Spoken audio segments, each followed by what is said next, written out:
างไกลเพราะฉะนั้นผมขอเวลานิดเดียวนะครับก็อย่างที่ผมพูดไปเมื่อวานนะครับนาบอลเริ่มจากเราที่ไม่สร้างแนวทางนะครับหลังจากมาที่นี่นะครับก็ต้องขอบคุณที่นี่ที่ทำให้เรารู้ว่าเราต้องไปทำอะไรนะครับมีแนวทางในการดำเนินการจริงแล้วถามว่ารูปแบบที่ทำอยู่นั้นเราได้ทำหรือไม่นะครับจริงๆแล้วที่โรงเรียนนั้นทำนะครับแต่ทำแบบไร้ทิศทางนะครับทำแบบไร้ทิศทางทำแบบไร้รูปแบบนะครับเราไม่มีแนวในการดำเนินการเพราะฉะนั้นหลังจากที่เรามาที่นี่เราก็จะพอใจเห็นแนวทางว่ากลับไปนั้นเราจะต้องทำอย่างไรเราจะต้องไปเริ่มจับประเด็นจากตรงไหนแล้วก็สิ่งที่ทำอยู่จะมาประมวลอย่างไรจะเสริมอย่างไรนะครับเพราะฉะนั้นสิ่งที่อยากจะได้นะครับถ้าบอกว่ามันจะได้เป็นการไม่กลับไปแล้วต้องไปทำมากนักนะครับอยากได้ในส่วนของแผนการดำเนินการนะครับถ้าเผื่อว่าจะอนุเคราะห์นะครับว่าทางนี้มีแผนการพัฒนาอย่างไรมีแนวทางในการดำเนินการอย่างไรนะครับจะเอาไปเป็นโมเดลในการดำเนินการนะครับจริงๆแล้วผมว่า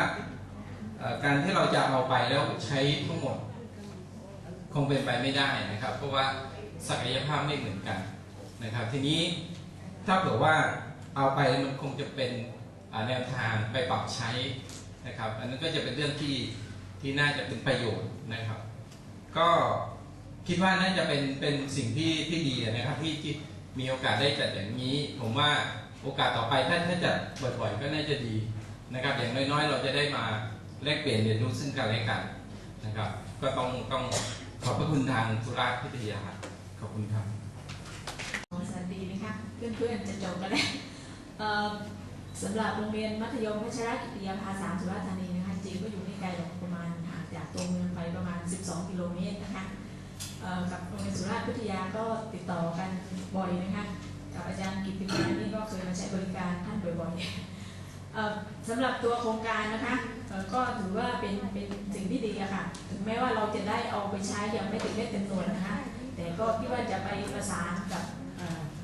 คณะครูหรือคณะผู้บริหารที่โรงเรียนอีกครั้งหนึ่งนะว่าที่จะต้องเอาให้มันอย่างเงี้ยเต็มร้อยหรืออย่างน้อยก็ให้ได้สัก50-60%นะคะเพราะว่าปัญหาอุปสรรคมันมีเยอะมากนะมันแต่ละบริบทของเรียนก็แตกต่างกันออกไปนะไล่มาตั้งแต่บุคลากรไปจนถึงตัวครูตัวนักเรียนครบหมดทุกอย่างมีทุกอย่างทั้งโรงเรียนข้างนอกพอฟังชื่อว่าโรงเรียนมัธยมพัชรกิติยาภา3ในพระบรมราชูปถัมภ์โรงเรียนมัธยมศิริวรรณรีก็คงจะเป็นกลุ่มเดียวกันนะเป็นพี่เป็นน้องกัน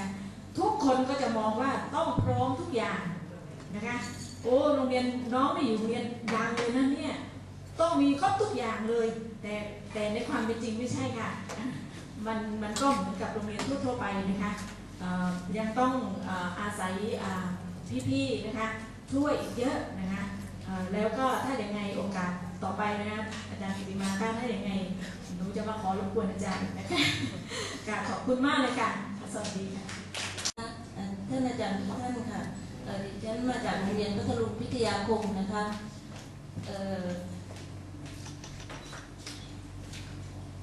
โรงเรียนพัทลุงพิทยาคมนะคะตอนนี้เนี่ยมีครูประมาณ86 คนนะคะนักเรียนประมาณ1,080 คนค่ะครูนี่เยอะมากครูเกินอยู่ประมาณ30 คนนะคะวันก็ถ้าดูตามนี้แล้วเนี่ยอายุของครูเนี่ยเยอะนะคะความรู้ด้าน ICT เนี่ยมีน้อยมากนะคะก็อยากให้โรงเรียนสุราษฎร์พิทยาเนี่ยช่วยในเรื่องของด้านให้ความรู้นะคะแลกเปลี่ยนเรียนรู้โดยเฉพาะเรื่องของ e-learning นี่น่าสนใจมากนะคะก็คิดว่าคงจะต้องพึ่งพาโรงเรียนสุราษฎร์พิทยาเนี่ยอีกนานนะคะจริงแล้วที่โรงเรียนเนี่ยอยากได้ครูด้าน ICT เนี่ยเด็กๆมาช่วยนะคะแต่ว่าเนื่องจากครูเกินนะคะก็เลยต้องช่วยกันไปตามที่ทำได้นะคะโอกาสนี้นะคะก็ขอบคุณท่านอาจารย์ทุกท่านนะคะของโรงเรียนสุราษฎร์พิทยา เป็นอย่างสูงนะคะที่ได้ให้โอกาสพวกเรานะคะมาร่วมโครงการในครั้งนี้นะคะและโดยเฉพาะขอขอบพระคุณอาจารย์พลตั้งเจริญนะคะที่ได้กรุณานำเที่ยวป่าชายเลนรีเลทเมื่อวานนะคะก็ขอบคุณมากค่ะเรียนคุณครูโรงเรียนสุราษฎร์วิทยาคมทุกท่านนะคะสุราษฎร์วิทยาค่ะและก็ผู้เข้าร่วมประชุมสัมมนาแลกเปลี่ยนเรียนรู้นะคะขึ้นชื่อหัวข้อว่าประชุมสัมมนานะคะแลกเปลี่ยนเรียนรู้คิดว่าวันนี้สิริวัณวรี2 สงขลา2 วันที่ผ่านมาเรายังไม่ได้แลกเปลี่ยนค่ะแต่เรามาเรียนรู้มากกว่าเพราะว่านะคะในการที่เราได้นำตรงสื่อตัวนี้เข้ามานะคะก็ความชัดเจนของเรานั้นยังไม่มีมีบางส่วนก็คือที่ทางด้านของศูนย์คอมพิวเตอร์ได้ดำเนินการไปก็คือแค่บริการให้กับนักเรียนที่เขาสามารถนำไปใช้ที่บ้านได้นะคะก็ยังพอที่จะเป็นพื้นฐานแต่หลังจากที่พวกเรา6 คนที่มานะคะในครั้งนี้ได้รับทราบแล้วก็ได้เห็นแบบอย่างที่ชัดเจนของโรงเรียนสุราษฎร์วิทยานะคะก็คิดว่านอกจากโรงเรียนเราแล้วก็อีกทุกท่านที่มานะคะคงจะเกิดแนวทางเกิดคอนเซ็ปต์ที่จะนำไปพัฒนาให้กับโรงเรียนแล้วก็ไปขยายผลสู่บุคลากรนะคะในกลุ่มสาระที่เรารับผิดชอบอยู่นะคะคงจะมีความชัดเจนมากขึ้นแต่ในส่วนของที่เราจะขอความร่วมมือหรือขอความช่วยเหลือจากผู้ที่เป็นแม่ขายนะคะก็คือคิดว่านะคะทางโรงเรียนเราเนี่ยสื่อ ICT คิดว่าพอจะมีที่จะให้บริการเด็กได้พอสมควรแต่บุคลากรนั้นนะคะเรายังขาดความรู้ในเรื่องของการใช้โปรแกรมต่างๆที่จะนำมาใช้ผลิตในเรื่องการจัดการเรียนสอนที่ใช้ ICT เป็นตัวนำให้กับเด็กนะคะเพราะฉะนั้นในการร่วมเข้ามาประชุมสัมมนาครั้งนี้คิดว่านะคะนอกจากเราจะได้ในสิ่งที่เราได้รับทราบไปอย่างเต็มๆแล้วนะคะก็คงต้องขอความร่วมมือจากโรงเรียนแม่ข่ายนะคะในการที่จะขยายผลไปยังพวกเรานะคะหรือถ้ายังไงนะคะถ้าเป็นไปได้ก็คิดว่าน่าจะมีการจัดนะคะอบรมในเรื่องของ ICT นะคะโดยเฉพาะจากอาจารย์นะคะอาจารย์ติมาซึ่งเป็นผู้ที่เรานั่งดูแล้วก็คือท่านมีความเชี่ยวชาญจริงๆนะคะก็ขอบคุณโรงเรียนสุราษฎร์วิทยาไว้ในโอกาสนี้ด้วยนะคะและก็ขอให้นะคะทุกท่านนะคะคาดหวังว่าไหนๆเราก็อยู่ตรงนี้แล้วนะคะเป็นโรงเรียนที่ต้องนำร่องในเรื่องเหล่านี้คิดว่าทุกท่านก็คงจะนำสิ่งที่ได้รับจากการประชุมในครั้งนี้นะคะไปใช้กับเด็กของเรานะคะและก็ขอให้ทุกท่านนะคะประสบกับความสำเร็จนะคะในสิ่งที่ได้รับแล้วก็นำไปใช้กับเด็กนะคะก็ขอบคุณค่ะ ก็กราบสวัสดีคุณครูทุกท่านนะคะแล้วก็ดิฉันตัวแทนจากโรงเรียนหาดใหญ่รัฐวิชาสรรค์นะคะคราวนี้มาคนเดียวค่ะก็เก็บรายละเอียดเกี่ยวกับกลุ่มสาระต่างๆนะคะแล้วก็เห็นแล้วว่าสุราษฎร์วิทยาสามารถที่จะเป็นแกนนำแล้วก็เป็นแม่ขายได้ดีมากค่ะแล้วสิ่งที่อยากให้โรงเรียนสุราษฎร์วิทยา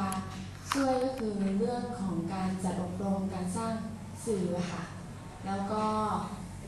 น่าจะมีการจัดติดตามผลงานภาคเรียนละ1 ครั้งนะคะเพื่อที่จะได้พบปะการสัมมนาแล้วก็แลกเปลี่ยนเรียนรู้กันนะคะก็ถ้ายังไงทางโรงเรียนจะอาจจะขอเชิญอาจารย์จิมาไปเป็นวิทยากรอบรมค่ะก็ขอบคุณมากนะคะที่ได้มีโอกาสมาฟังการอบรมสัมมนาแลกเปลี่ยนเรียนรู้ในวันนี้ค่ะขอบคุณค่ะครับก็สวัสดีนะครับเพื่อนครูที่รักทุกคนนะครับผมเมื่อกี้อาจารย์บอกว่าให้บอกด้วยสิทธิ์ตอบผมที่นี่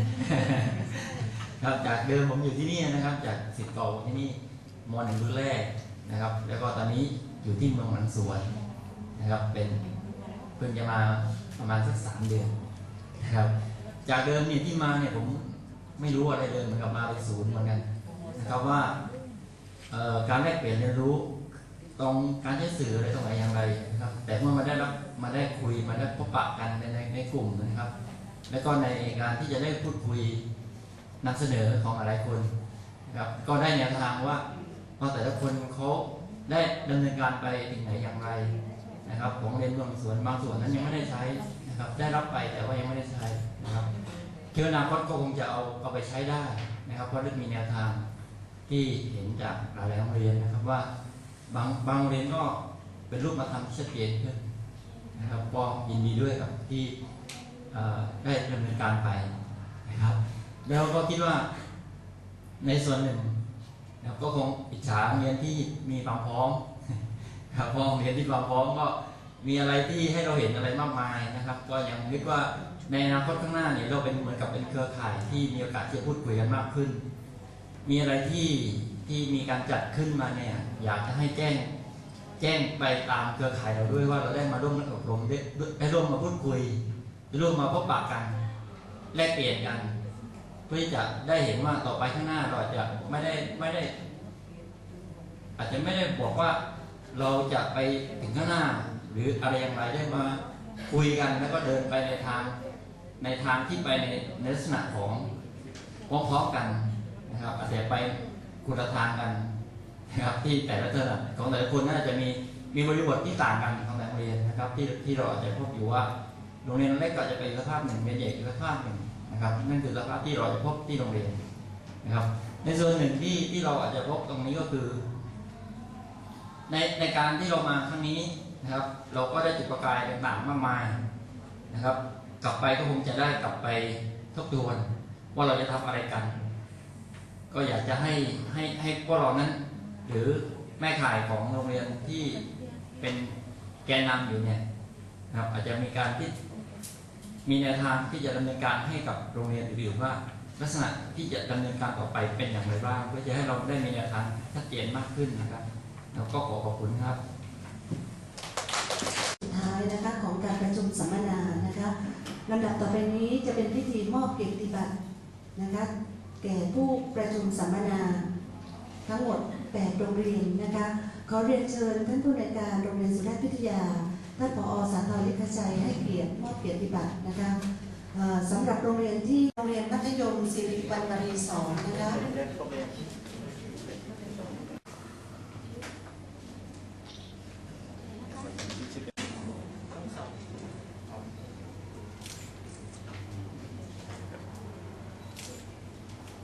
การ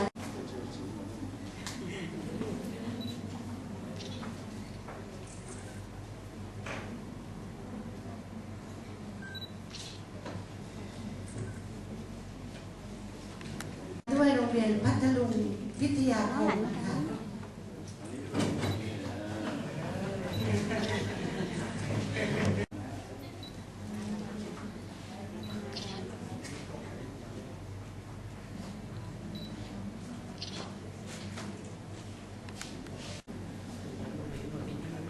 การลำดับต่อไปโรงเรียนนาบอนค่ะ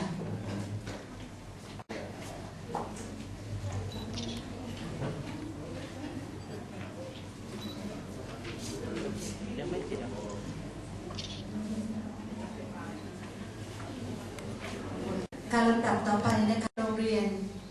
สุราษฎร์พิทยานะคะ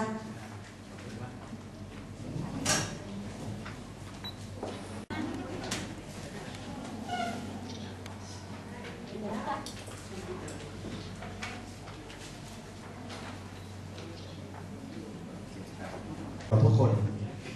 ที่ยินดีประการแรกก็คือที่อยากจะเรียนก็คือพอเขตมารับงานวันแรกเนี่ยแล้วก็ลงนามให้พวกเราคือพอเขตคนใหม่ของสุราษฎร์ธานีเขต2นะครับเซ็นให้ท่านและชุดนี้เป็นชุดแรกที่พวกเรามาเห็นพวกเราทำงานกันและก็แสดงความยินดีกับท่านด้วยเรื่องที่2ก็คือเมื่อกี้ผมมานั่งฟังสิ่งที่ท่านได้มาร่วมประชุมสัมมนากันได้เปลี่ยนในรู้กัน2 วันเนี่ยก็อย่างน้อยเราก็ได้ A2 นะครับ A2 คือตระหนักนะตระหนักนอกจากรู้แล้วยังตระหนักด้วยก็ดีใจนะครับผมมองว่าการเป็นครูเนี่ยแค่ตระหนักนี่ก็ถือว่าได้ประโยชน์สูงสุดแล้วครับแล้วก็ยังเรียกร้องยังร้องเรียกไม่ใช่เรียกร้องอย่างเดียวนะที่จะมีการให้มีลักษณะการประชุมอย่างนี้ต่อเพิ่มขึ้นนะครับเพิ่มขึ้นคุณครูครับเรื่องนี้เนี่ยผมมองว่าสิ่งที่ผมอยากเห็นผมไม่อยากเห็นท่านไปคิดว่าเราที่สุราษฎร์พิทยามีความพร้อมโรงเรียนใดโรงเรียนหนึ่งมีความพร้อมอาจารย์เชื่อว่าในความเป็นครูของพวกเราเนี่ยจริงๆเรามีทีเด็ดของเรากันทุกคนเพียงแต่บางคนเก็บทีเด็ดเอาไว้ไม่ยอมบอกใครไม่ยอมมาแลกกับใครจะมาเอาท่าเดียว อันนี้ไม่ได้เพราะขึ้นต้นว่าแลกเปลี่ยนเรียนรู้ต้องมาแลกกันมาบอกกันนะครับผมว่า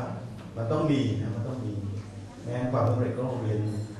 ที่จะเป็นโรงเรียนประเภทนี้ได้เนี่ยทางสปทเขาก็เลือกแล้วผมไม่เชื่อว่ามาแบบไม่มีอะไรไม่เชื่อนะครับประการที่หนึ่งเชื่อว่ามีนะครับเพียงแต่ท่านกังวลไปเหมือนกับครูเครือข่ายประเภทที่หนึ่งรุ่นที่สองมีครูหลายคนเหลือเกินนะครับที่ไม่ยอมที่จะนำ best practice ของตัวเองมาให้คนอื่นคือพอถึงกลุ่มสาระของตัวเองก็จะเว้นไว้แล้วก็ของโรงเรียนก็ไม่ยอมส่งผมคุยกับศึกษาธิเทศว่าครูคนนี้เก่งครูคนนั้นเก่งนะถามทำไมไม่ส่งบอกกลัวว่ายังไม่มีเป็นเบสน่ากลัวอะไรอย่างเงี้ยกลัวว่ายังเป็นเบสเราบอกว่าไม่ใช่เรื่องที่เป็นเบสทั้งสิ้นแต่เราเป็นสิ่งที่คนพบว่าเป็นการกระทำที่เป็นเลิศของเราทำแล้วผลออกมาดีแล้วเอามาบอกเพื่อนบ้างเพื่อนบางทีมันแวบขึ้นมาจะได้ต่อยอดสิ่งที่คุณจะทำแล้วจะทำต่อเขาคงไม่ลอกหรอกครับเขาไม่ลอกไม่เรียนแบบแต่เขาคิดว่าสิ่งที่คนทำอย่างนี้เขาจะเอาไปต่อยอดอย่างไรนะครับแต่ถ้าผมอยากจะเรียนพวกเราว่า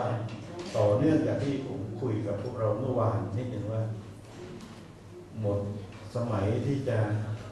ทำงานแบบเดิมแล้วเพราะเด็กก็จะไม่รับเขียนมันก็ไม่ได้ด่ามันก็ไม่ได้นะครับอย่าเผยนะอย่าคิดว่าไม่เป็นไรเรายังด่าได้ยังคุยกับผู้ปกครองแล้วจะขออนุญาตด่าต่อไปก็ไม่ได้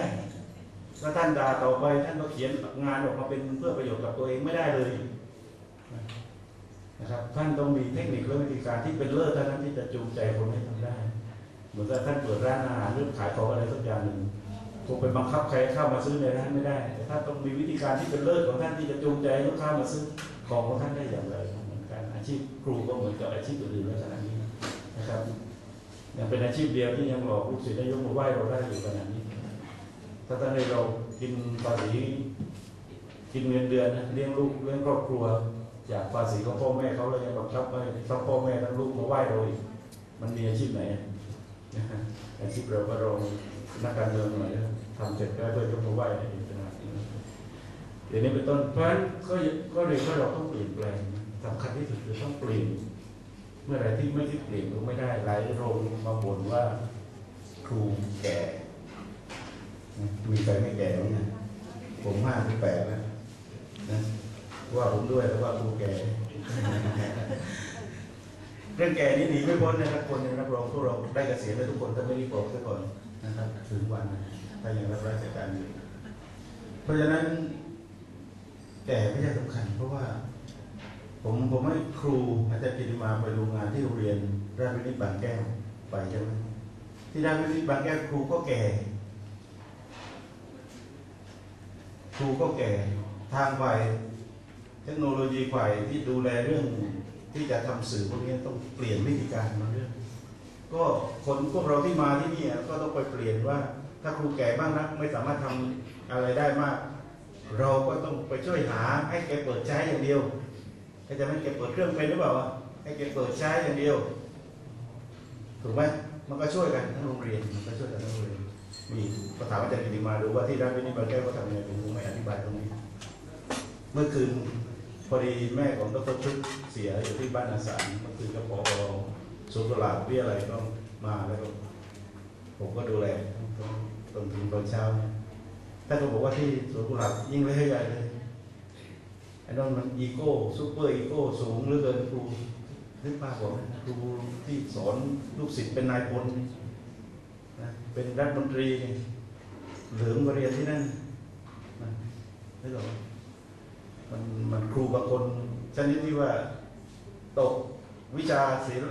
ศาสนาใครตกให้บวชคุณจะแก้ได้มีไหมใครไม่บวชไม่ยังติดรอยอยู่นั่นแหละมีโรงเรียนสุขุลามีเล่าผมฟังวันนี้มันกำว่าตายถ้าติดรอติดศูนย์แกต้องบวชถึงจะแก้ศูนย์แก้รอได้เนี่ยเสร็จเลยนะครับก็ยังมีในครูที่ยังไงยังไม่มีคิดถึงเรื่องวินัยเชิงบวกหรือใช้จิตวิทยาอะไรนะครับเพราะสิ่งที่เราทำทั้งหมดเนี่ยผมว่าอาจารย์ก็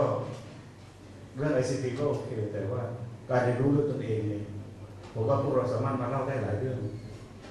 เพราะว่าคนต่อไปในยุคต่อไปนี้ต้องเป็นบุคคลแห่งการเรียนรู้ คือต้องใฝ่รู้ใฝ่เรียนไม่รู้จะพูดยังไงนะสองประโยคนี้นึกภาพบอกเลย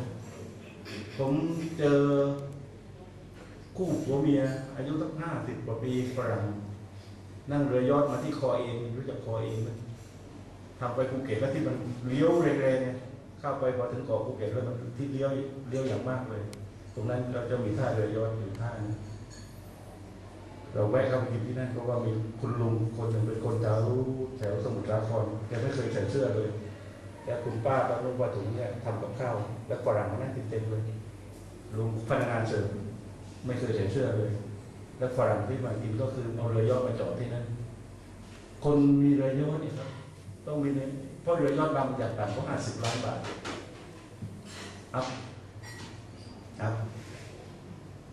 และคนที่มีเรือยอชต์ก็คือคนที่มันสบายแล้วมันถึงล่องเรือยอชต์ไปทั่วโลกแล้วถามว่าเรือยอชต์มันล่องแล้วมันสนุกไหมมันต้องมีความรู้ทุกเรื่องใช่ไหมต้องอ่านข่าวทุกเรื่องว่ามันมีพายุน้ำขึ้นน้ำลงโขดหินดูยังไงเพราะว่ามาในที่ที่ไม่เคยมาและมากับแผนที่แสดงว่าต้องเป็นคนมีความรู้และแต่ชอบอิสระชอบท่องเที่ยวและก็มีกระตังสิ่งที่ผมไปคุยด้วยนี่ก็คือว่าเขาไม่ได้มา2 คน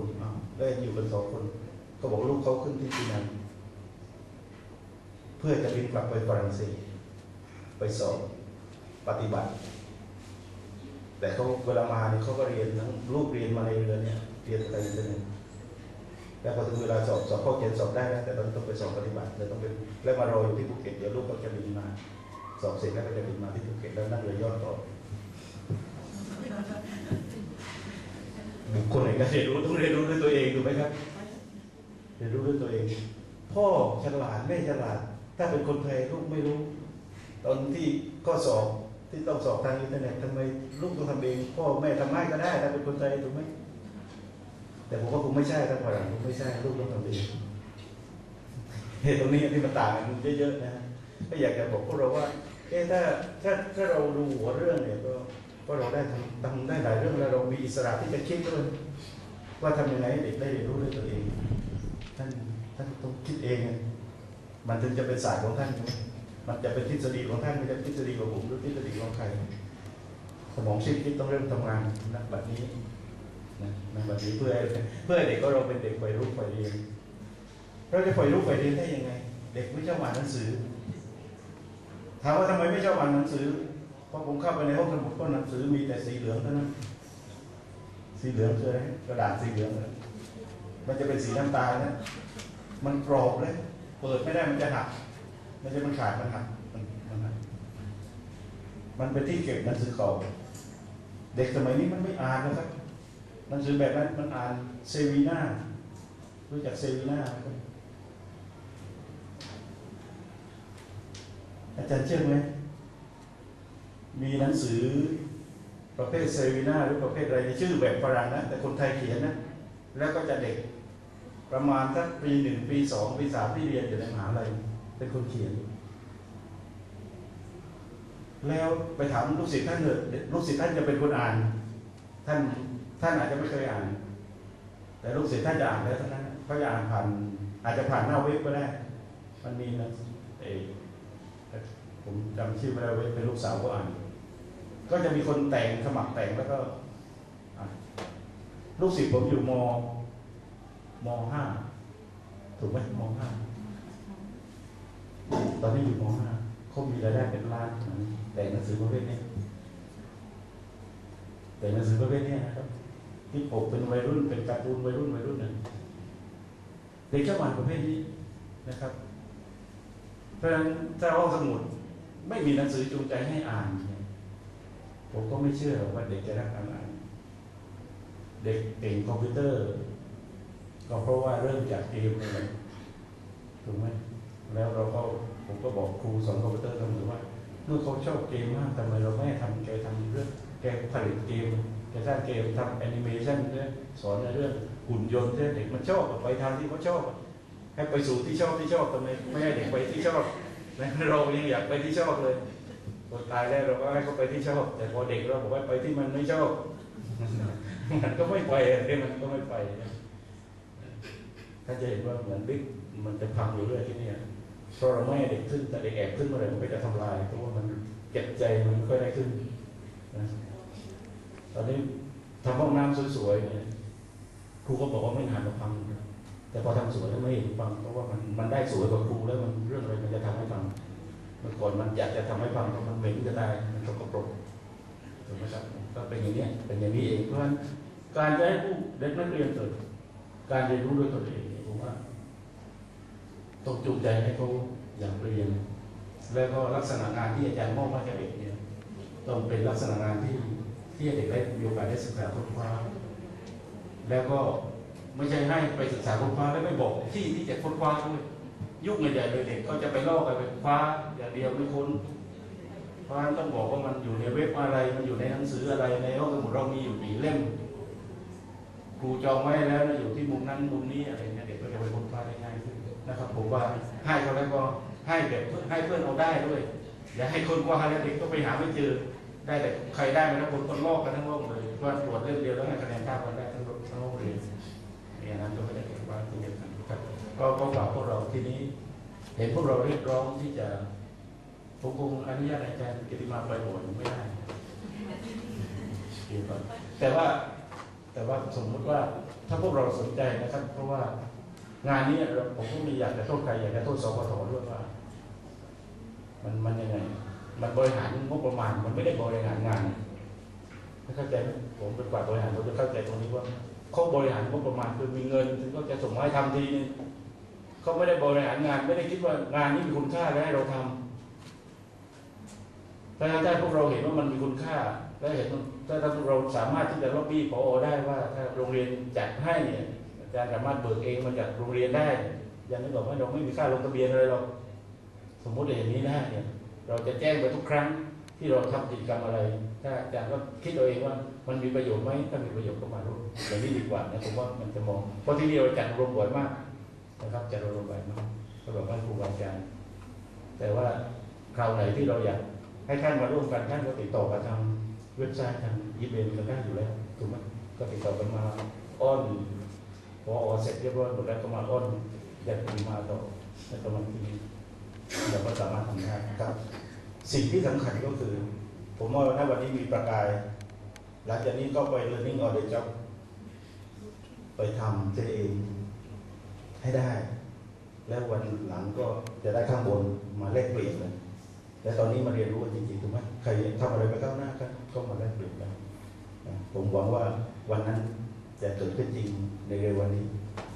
ก็ขอพวกเราเดินทางกลับบ้านกลับไปถึงบ้านทุกคนครับสวัสดีครับ